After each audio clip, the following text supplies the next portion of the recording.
All right, I'm going to introduce a former principal in education for 30-plus years. I don't believe it, but she has been. She's worked in the South Bay with no shot. There you go. Well, but one of our biggest goals has always been to be our own best advocate and trying to create a presence in our schools. If some of you are in a school for 2 days a week, the goal is to make that school feel like you're there 5 days a week. It takes a lot of effort and energy, and I want you to be able to ask questions. I've already planted a couple rookies. So if you ask rookies to raise their hand and you point to one of them, they should have a question already scripted for you. A few plants. Okay. And if they pause or hesitate more than 2 seconds, just point to the next rookie. Okay. It's all about quick response around here. Anyways, I want to introduce Ivy Sarratt, longtime principal in the South Bay. Can we please welcome Ivy? Okay, thank you. Thanks, Craig. Am I good? Are you? Okay. I kind of have that coach's voice too. I usually don't use a mic. Yes, 30 years in education, the last 10 years as a principal, and 9 years I've been, I was at the same site, and that's when I got introduced to rhythm and moves many years ago.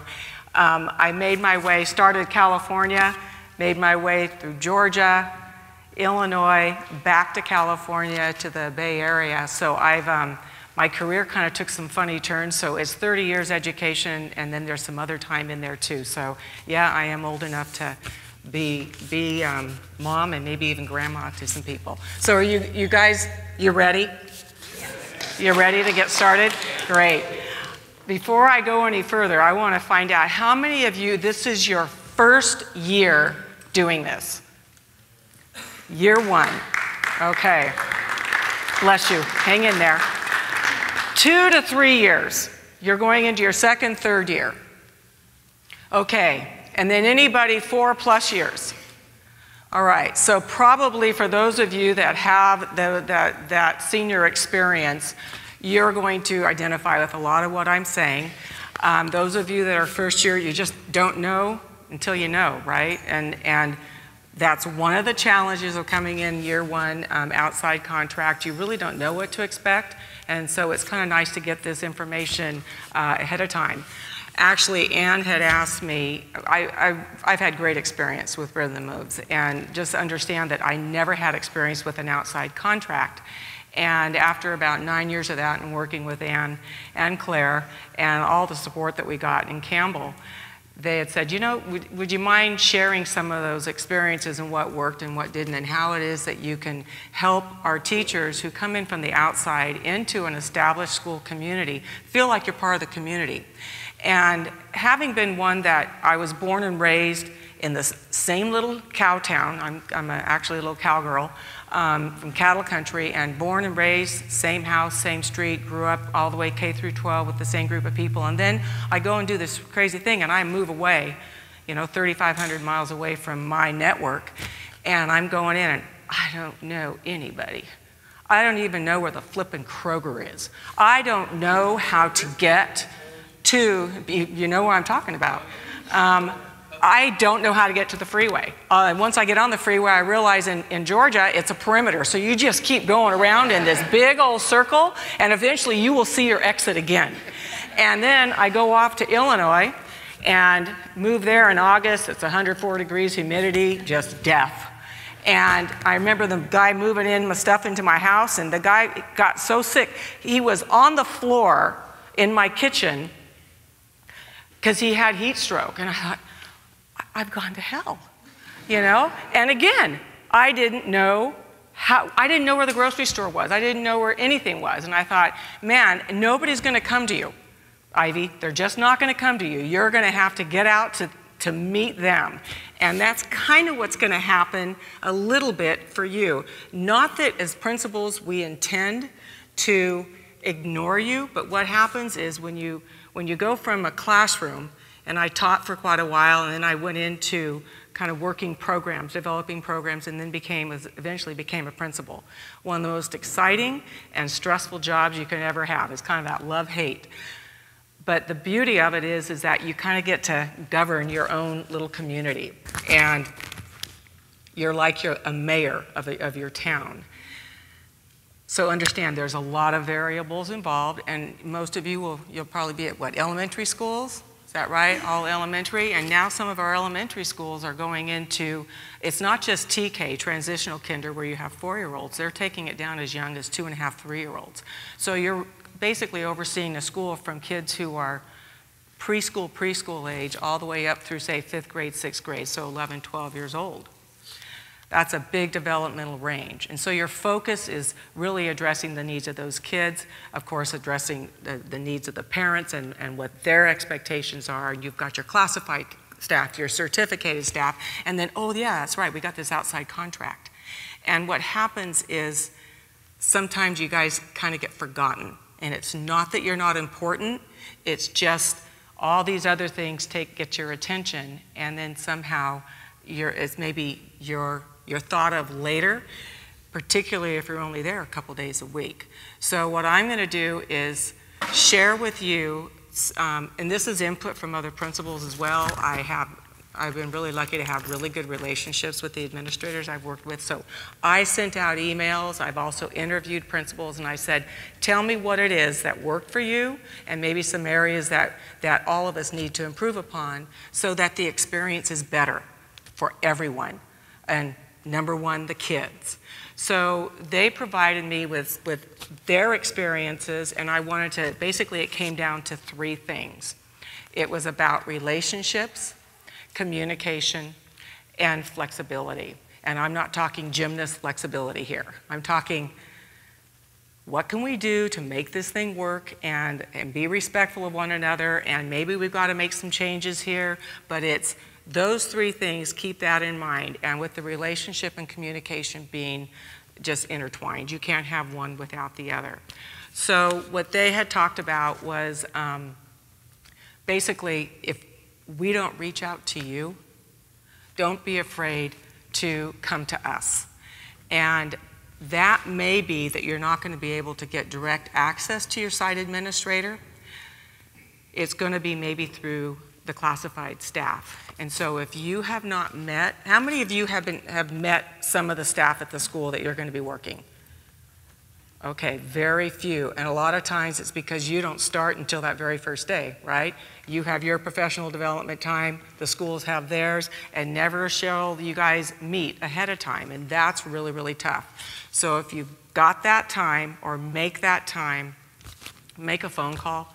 Call up, introduce yourself on the phone to the secretary and just say, hey, I'm going to be in the area and I just want to come by and see the site, and if there's a chance the principal's around, or maybe the assistant principal if they have one, would love to just come by and show my face, put a name to a face, and put yourself out there. And if there's one group of people you need to get to know, that would be your office staff. Okay, and I'm seeing lots of heads nodding. And I will tell you, my people at my site, they did that very well. And sometimes they try and sneak in, but they knew sometimes I was not in that place where I could see them, so they would just go right over to Susan or Karen and be like, I know she's really, really busy. But they had that relationship with them, and they knew that they were going to be the advocate for them. And sure enough, my secretary would come in a little bit later and say, you know, Mr. Brown's come by about 7 times. Might be time. Can you give him 10 minutes? Can you give him 5 minutes, you know? And they would get the person in the door, and it was quite effective.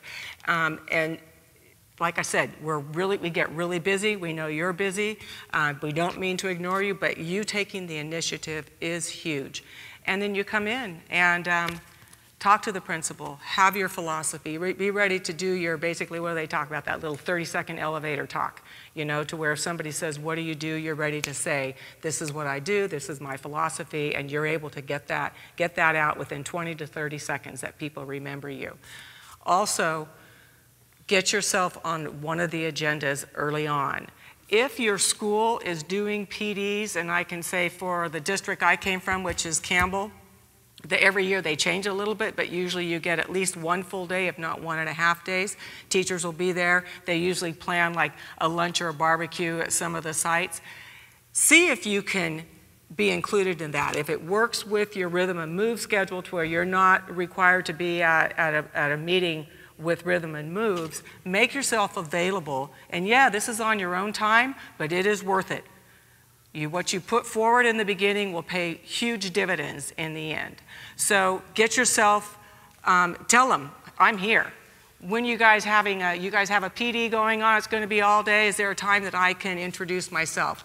And then be ready to maybe do an activity with the teachers, or just share who you are, what you plan to be doing, and again, that face to a name. Start getting to know some of the teachers.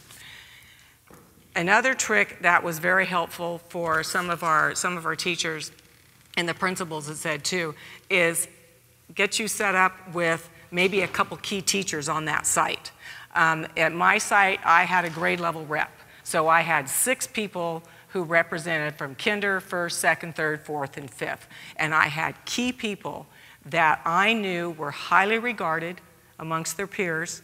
I wasn't going to give them a teacher. Now, sometimes I had a not so stellar teacher that would want to show this new rhythm and move teacher around, and I did not want that. I didn't want that. I did not want, because sometimes you get into the gossip and all the naysayers, and you don't want to get pulled into that. And so, you just kind of gently intervene, and it's like, okay, well, I want you to meet so-and-so. I want you to meet this person. Not going to take away that person. I'm just going to mainly just say, remember this person. And you pair them up so that you have a person you can go to. You have a familiar face you see, and then they will share with their colleagues. And especially if they're the grade level rep, they all meet regularly, religiously, regularly, and at least once a week. And the person starts talking. It's like, hey, I met the new teacher. Seems like they've really got it going on. Really excited about having them work with our kids. His or her name is, and let's make them feel welcome. Those are the things that can start bringing you into feeling like you're a part of that school community. Also important, obviously, to make the connection with the kids, but don't be afraid, too, to reach out to parents. We've had some stellar teachers at the school that I was at, and when I get parents sending me emails saying, I don't know what's going on there, but just keep this person. My child is so motivated to be at school. My child all of a sudden wants to be fit, or my child has an interest in music now. My child is thinking about what they're eating. My child is so motivated by Mr. or Ms. so-and-so. That says everything. And because they're making that connection, and some of our kids, quite honestly, the reason they wanted to come to school, and I'll use Mr. Brown as my example, Will Brown, he was there my first year there, and I had kids that the parents would tell me, he's sick, but my kid wants to go to school because he doesn't want to miss PE with Mr. Brown. That says a lot. And especially when we look at, every administrator, every teacher looks at the data. We go through, we have our tier 1, 2, and 3 kids. You may have heard about that. It's all part of the PBIS. And we look at those tier 2s and tier 3s. And those are the kids that are our high flyers, and they can take about 80% of our time, and it maybe is only 10% of your kids, 20% of your kids. They keep us on our toes. But when they make a connection with a teacher, and all of a sudden we're noticing these changes, and we meet on these kids every other week. We have a whole group, we have a committee, and we look at their data, and we'll start noticing. If you notice, so-and-so's doing better. Yeah, well, did you know that so-and-so is working, the teacher, the rhythm and move teacher, has been working with this kid and spending a little bit of time with him even at lunch. Or if something happens where maybe prep period, one prep period, a teacher that's supposed to have prep, planned a field trip, didn't tell you. So therefore, you weren't able to plan, like maybe do a makeup prep during that time. So that teacher will say, you know something, I'm here, I might as well do something. I'm going to go check in on my little guy that's been driving me to drink on Wednesdays. I can't even wait till Friday. And so I'm going to go check in on this kid, and they start making that connection outside the classroom. And these kids are hungry for someone to love them and to accept them. And I'm talking kids are kids wherever you go, but some kids have higher needs than others. That also takes me to your environment. If I was a Title I school, I happen to like being in a Title I school. I like working with kids who bring in all that stuff in their backpack that they bring, all the emotional crap that they bring, and they bring it to school and they act out. That's my kid. That's the kind of kid I want to reach. But if that's not for you, you will find that out right away if you're working at a Title I school, and you may say, you know something, I still like teaching, but this is not the environment I want to be in. And then maybe you find yourself working in a more affluent part of the community, maybe a little bit more high overachiever. And maybe that's the group that works for you, but you will figure that out quite early. And it's a different kind of maintenance. Parents can be high maintenance, and it just depends on, it doesn't matter that if you have money or don't have money. Some of our kids, our most needy kids, are kids that are on the spectrum, and they come from very solid family backgrounds. But if they're on the spectrum, they're behaving in ways that the parents don't quite know what to do. And some of the parents, because you're getting them at such a young age, some of the parents are still in denial about their kids. By the time they get to middle school, high school, pretty much they've got it figured out. They've gone through the SST process. The kid's probably already got an IEP, should have an IEP. But when you get them, those kids maybe haven't actually been diagnosed or assessed to tell us what's going on with them, but you can often tell. And kids that are on the spectrum, that can be a real challenge if you don't have the patience for that. So these are things that you're going to learn about, and don't be afraid to then have that conversation with a teacher. Say, hey, what's going on with this kid? You know, I have this kid once a week for 50 minutes. You're not getting the same experience as that teacher who has them for 6 hours a day. So start striking up those conversations with the teachers, reach out to them. One of the things that, and I don't know if this is still going to be the case with you guys, but the emails weren't the same. We weren't able to put all of our rhythm and moves on our school listserv for as far as what the district had. We could add them and do our own groups, but sometimes people weren't going to do that. So our teachers weren't always included in emails that went out that it would have been kind of nice for them to know about. And when you're sending out emails, you don't really think about it every time like, oh yeah, I got to add these other people because we have it already grouped for us. So that's something you may want to work with your site administrators on. What's the best way I can be communicating so that I'm in the loop on a lot of this stuff? Just like with field trips, teachers are supposed to be telling the prep teacher, but they forget. And so there's ways that my site, what they could do is there was a master schedule right outside the administrator's offices, and they would just walk in, look over there, okay, we got a field trip here, here, and here. They never told me about those. And so the teacher, you all took the initiative. You take the initiative and you ask them, and it's kind of a friendly way to remind the teacher that, yeah, I'm here, and it does matter, because if they're not going to be there that day, then you could fill in for a makeup, because there will be makeups. I was going to put out, actually, a scenario. I wanted to ask you, I had a couple things that came up from the principals when I did my interview with them, and they were sending me some things. For example, I said I didn't need water, but I may be lying. So let me see. You're new to the school. You're having a hard time being accepted by maybe some of the teachers. And you're noticing that some of these teachers are not being respectful of the schedule that you have. They're maybe sending their kids out and they're not escorting their kids out. At my site, they were supposed to walk the kids out, and then they're supposed to be there on time to pick them up and bring them back. And what we were noticing is sometimes they were just like, okay, kids, go, I'm keeping an eye on you, but you go ahead. And the kids, you know, have 200 yards to get to the teacher, and all sorts of stuff. All hell breaks loose between really just here to there. You know, you've been around these young kids. You know, all it takes is one kid nudging a kid, and the next thing you know, you've got mayhem. So Something like that. They're showing up late, or they're not walking their kids out, so the kids get to you and they're all amped up. And it's really tough when they're 5 years old, because it's hurting cats, beyond hurting cats. So what do you do? Those of you who have had experience, what would you do in that situation?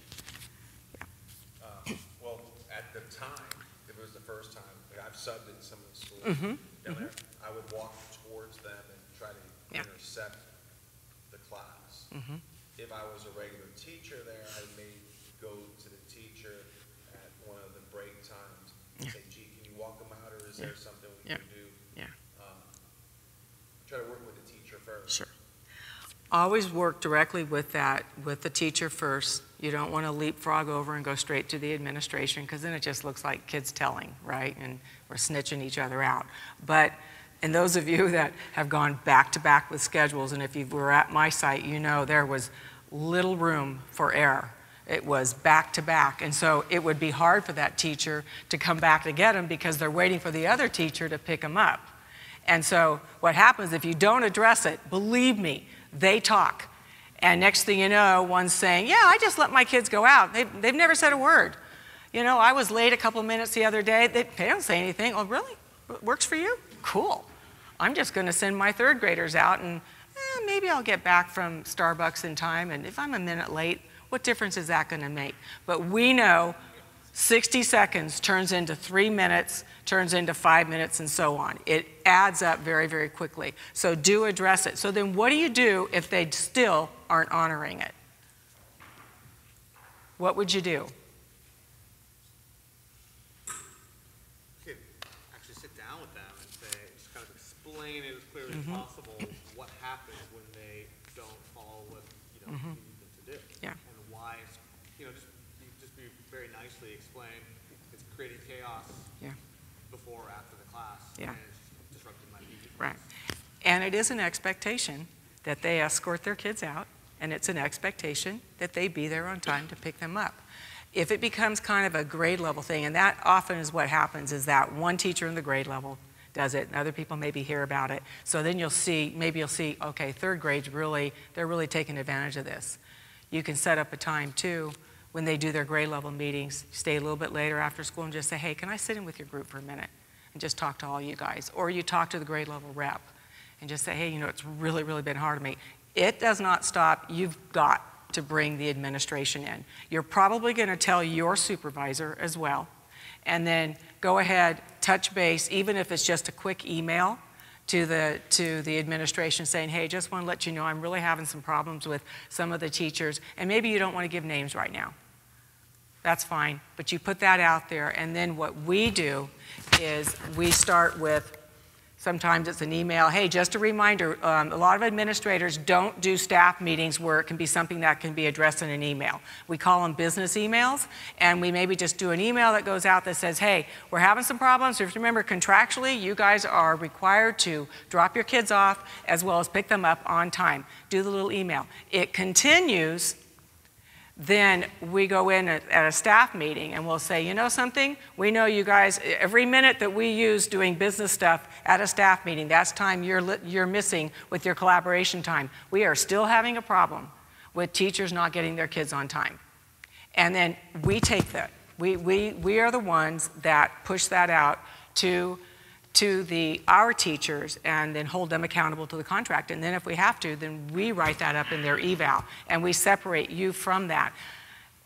Yes, some teachers are going to think, okay, they've obviously said something, but they also know too that they need to be held accountable.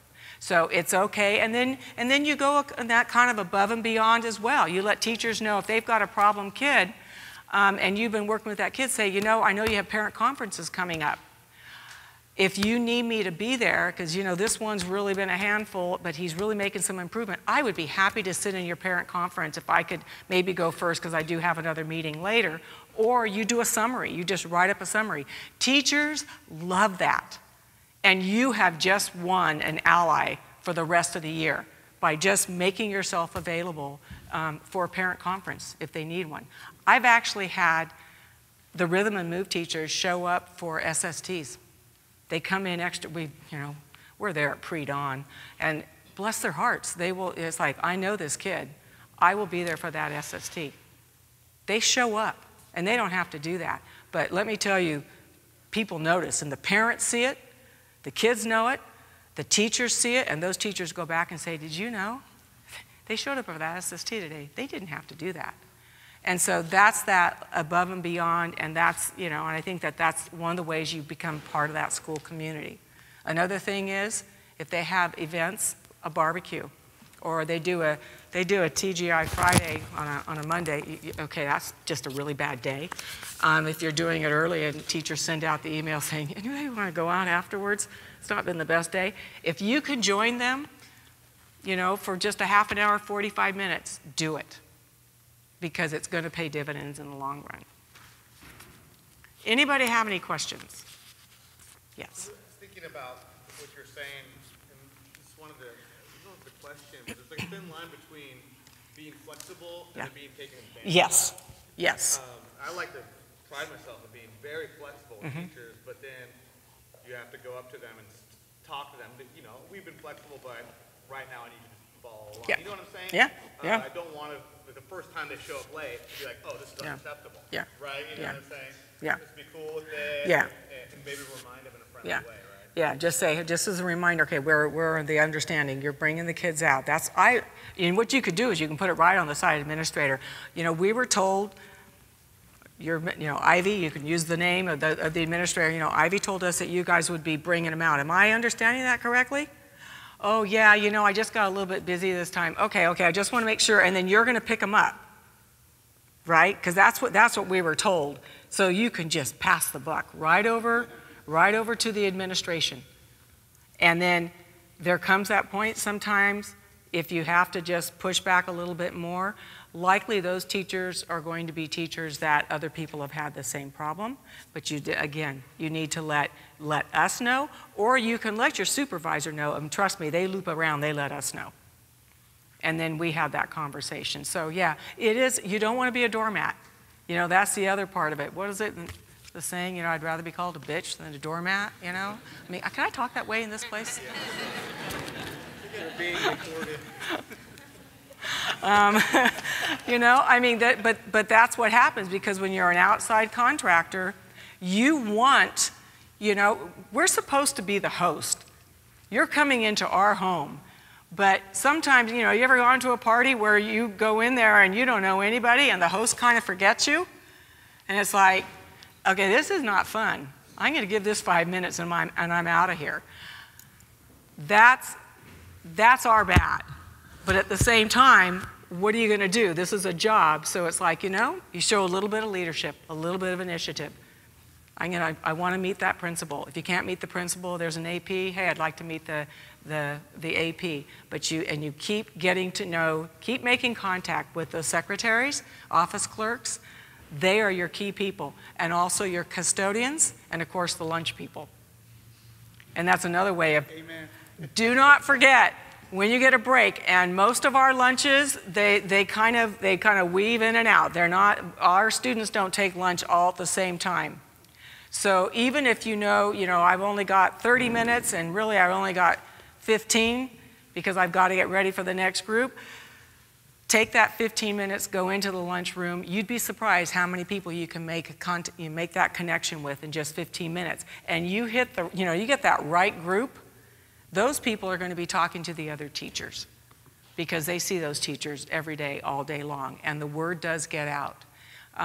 I think what Will did our first year in 2007, he was green. Right, Ann? Right, Claire? He came in so green, but man, that guy had such passion. He was going to figure it out. And you would think with a guy, 6'3", 6'4", something like that, how do you command a bunch of kindergartners? You just stand up. I mean, that pretty much takes care of it, right? But then he realized they all had this energy level. It was just, it was so much entertainment that when he had kinders, I would just say, you know, I'm going to be out on the field. I just got to have a reason to chuckle. You know, this job's stressful enough. And I'd go out there and I'd just watch and see how he was going to make this work with these kids. But I got to tell you, those connections, that is so much of what this is about. And then what he did is he ended up just, the kids just loved him, and he became this rock star. And he would get in there, and of course his passion is basketball. So he comes to me and he says, you know, we have Playworks now at the school, and you know, that organized group with Playworks. Well, we didn't have them then, and I got to tell you, my first year there, it was an experience for me too. So we were all kind of learning and growing together. This was a site that had gone through like 4 administrators in like a 2-year period. So by the time I got there, they could have cared less. They were looking at me like, yeah, okay, how long are you going to last? And so it was a tough year. And Will, bless his heart, figured that out. And he says, you know, I'm kind of noticing there's, you know, they kind of need a little bit more to do, you know, some more structures. And we had put quite a few structures in place, but still we needed more. And he said, would you mind if I did intramurals, if I made up some intramural teams? And I was like, here's the paper, I'll type it up for you. I'll get this out. And sure enough, he got the intramurals going, and that it was a tipping point of a change of the school. We had our data immediately dropped. We were having 75 kids a day coming through our office, being sent down to the office. That's how behavior was dealt with. Kid didn't have their pencil, to the office. And that just doesn't work for me. And so we had, you know, some other things we were working on. First of all, they had to, you know, we had the majors and minors, which I'm sure a lot of you guys have heard about. But just with the basketball that happened during lunch, and particularly 4th and 5th, because that was a group that was pretty rebellious. And we had our school was a high number of overflow kids coming in from other schools, from other neighborhoods. They didn't want to be there. They were a little ticked off, and so they were acting out. He gets them into basketball. All of a sudden, we're noticing our high numbers, particularly you get your high number of referrals right around recess time, usually right after recess, just dropped. Immediately dropped when those sports started happening, because for one, he put in place, if you get referrals, you don't get a play. You don't get your homework done, you don't get a play. You don't have good behavior in the classroom, you don't get a play. And it was the beginning of an incredible change that just continued to spiral up. And it came from our Rhythm and Moves teacher. Yeah, we were doing some things, and we had a lot of, I think we were really building a new infrastructure. But that tipping point was one man who just said, you know, who needs lunch? I'm not going to tell you to give up your lunch, okay? I'm going to tell you, I'm not going to tell you to do that. But that's what he did. And there were some days he's like, you know, I need to take a little break here, a little worn out, not a problem. And myself being an athlete, and I did a lot of coaching, I was out there as much as I possibly could be. And I think that helps as well, because kids would see their crazy principal slipping around in her dress and tennis shoes, and I'd fall. And I'd mess up, and I'd get hit in the face, and then I'd hit a kid, and we'd all have fun. But we had a great time. I was like, you okay? Okay, let me get the other eye. We'll make it balanced. But it became it was a more enjoyable experience, and it came through this outside contract that I wasn't even familiar with. I actually wasn't even ready for it. So that's been the real benefit, but that was also the part of the relationship building and that ongoing communication. And we were lucky because our guy would come in and he would say, hey, and so respectful, you know, hey, I don't want to make problems here, but you know, I'm noticing maybe this could be changed here, or I was thinking maybe we could do this instead of that. What do you think? And really very collaborative. Yes? I was just going to say, kind of building on that, like something my principal told me last year that, you know, and I've heard it before, but you're going to miss all the shots that you don't take. So don't really go after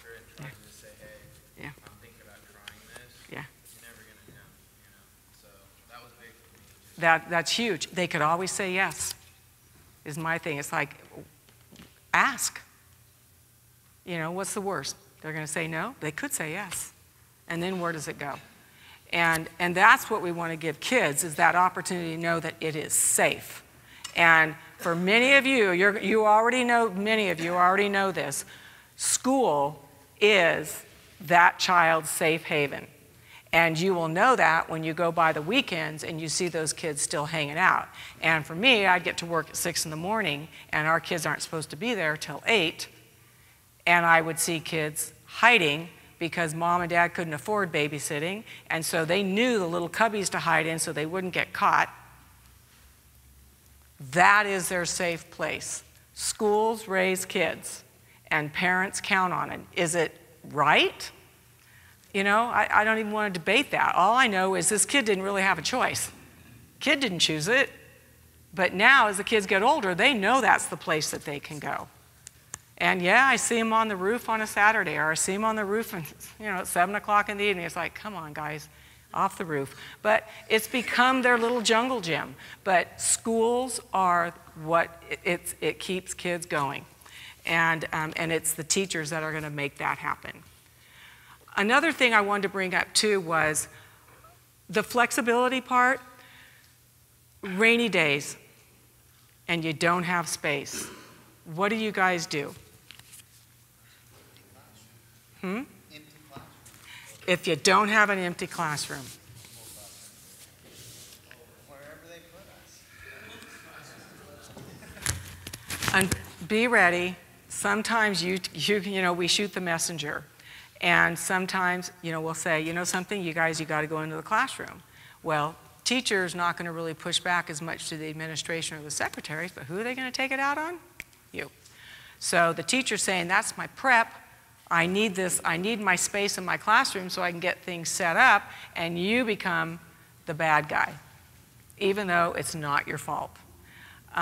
Be gracious. Make sure you have those activities that are going to be something that not going to tear the room apart. Sometimes they do videos. I know sometimes they pull out and they have the kids take a test, like maybe a rules test. If they're learning basketball, go ahead and do the test. They play some games, and do your best to, encourage the teacher, I'm going to keep things in order, but, I'm hoping you can, if you're okay with it, we're good. I'm going to protect your class. You're welcome to leave. You don't have to stay here.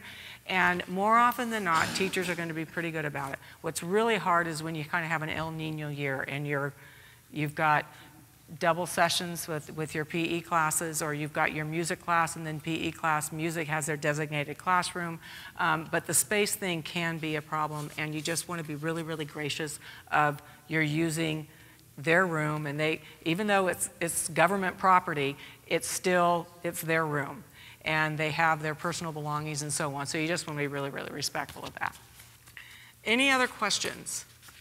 Any scenarios? Craig, you had some people with some scenarios, I think.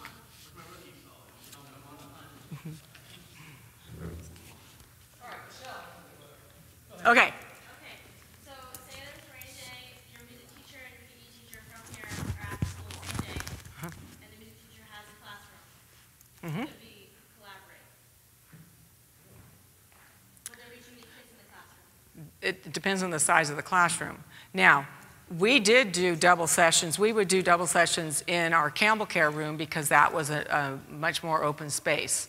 It was hard to give up, say, our multi-use room because of the lunches, but sometimes we would let them use the cafeteria or multi-use room up until 20 minutes before lunch, and then I allowed the custodian enough time to drop tables and so on. And that sometimes could be just enough so that then you're coming back from lunch and you're really looking at maybe a 2-hour block rather than a 6-hour. And so they would combine them. And that's why you want to have a good relationship with your custodian, so that when you do go into the cafeteria, they're like, hey, okay, I'll give you an extra 5 minutes to finish this one. Rather than saying they have to be set up 25 minutes or 20 minutes earlier, they're like, I could drop the tables in 10 minutes. Go ahead, you can do that, because you have that relationship. But that's a really good question, and we would do that a lot. We doubled up whenever we could, and sometimes we'd only get a small block of time, but we take advantage of it. Yeah. Yeah. Well, the craziest thing I've ever done on a rainy day was use the hallways.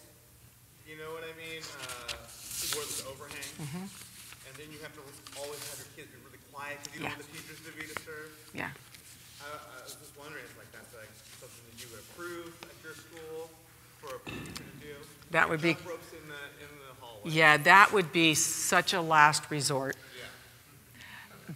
Because they, trust me, we hear about it. They'll do it emails, they'll call the office. And I'm going to be really frank with you. Teachers love to go to their contract. They love it. And next thing you know, you've got the grievance. It's not going to necessarily go very far, but just the fact that, here we go, another grievance because of noise. We get that enough just getting our kids to the cafeteria for lunch because they have to pass by so many classrooms. And so they're supposed to be quiet. Teachers are supposed to keep their kids quiet. Some are more effective at it than others, and we hear about it. I mean, really, you know, as a site administrator, you kind of become the fix-it person for everything. I mean, they think you can solve every problem. So that would be, for me, I wouldn't do it. I would place them back in the classroom. I'd push into the classroom and just say, look, you're welcome to come down here. We have a computer. All our teachers have laptops anyway, but we've got areas that they can work and little cubbies that they can work in. I've even offered up parents, like I have parent volunteers. I'll say, you know something, if you need stuff run off, we'll help you with that. Let's give this to the parent. And when you do that, usually the teachers are like, okay, I'm full. I'm cool. I've got somebody that's going to help me, and they're okay with it. But there's ways around it. You just got to think sometimes a little differently, a little out of the ordinary, like they say, thinking out of the box. Okay? You're great. I'm just going to say a couple of things here about Ivy and how it speaks to begin within. Right? Ivy and I have had the pleasure of working together for many years, and she was the mayor of Castlemont. And my way or no way, right? But it provided strong leadership. And some of you will have an opportunity to work with some great administrators, and you might have a rookie administrator. And there's a bonding that goes on there. But I can tell you about Ivy is, and we've joked about this, she is an advocate first and foremost for the children at her school site, every single one of them. And I think that that's what I want to say about you, and I always got that. It was always, you're hearing a lot of stuff, there's a lot of things that you juggle as an administrator, there's a lot of things you juggle as a teacher, but she always brought it back to what is best for the child at that school. And I want you to, like that, if I could tell you something, is you're going to get a lot of stuff going on, but really just come back down to what is best for this child. What can I do that is best for this child? And what I would say, and I've used you as an example, and some of you who are interviewing with me this year, is Ivy recognized great teachers and supported them, and two of the teachers that we placed at Ivy's school site have now been hired by that district in the middle school, and that would be Will Brown, who, God love him, we're going to miss him, great teacher, and also Noah McFadden. So as I've talked to you, all those new hires, you know, you could be at a school site and working in a district where we work with elementary, but if you are recognized by your administrator as a star teacher, as somebody that this district needs in their middle school, those opportunities can come to you as well. Mm-hmm. So remember, it's all about connecting with people. And I would just preface, August is crazy for all of us, and especially for administrators. So I think the tips that Ivy gave to you today about connecting with your principal are really key. So thank you very much. All right. Okay, and thank you. Okay.